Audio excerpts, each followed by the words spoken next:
साबजुर, ज्ञानमंद किसान और पड़ोसी।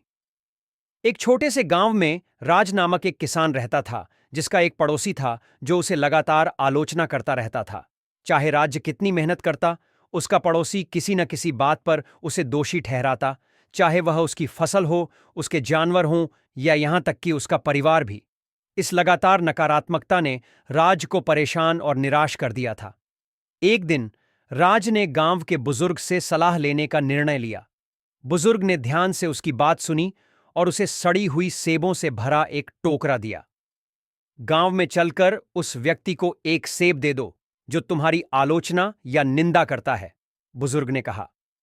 राज को थोड़ी उलझन हुई, लेकिन उसने इसे आजमाने का फैसला किया। राज जैसे ही गांव में चला, उसका पड़ोसी उसे गालियां देने लगा। राज ने शांतिपूर्वक उसे एक सड़ा हुआ सेब दिया और चुपचाप चल दिया। पड़ोसी हैरान रह गया और बीच में ही रुक गया। अगले कुछ दिनों में राज ने यह अभ्यास जारी रखा।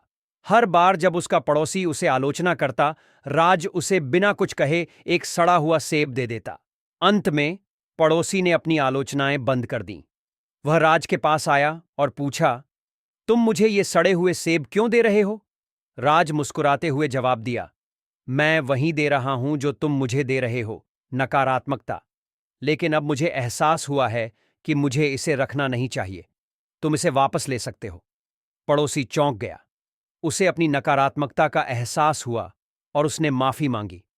उस दिन के बाद से वह राज को आलोचना करना छोड़ दिया और यहां तक कि खेतों में उसकी मदद भी करने लगा।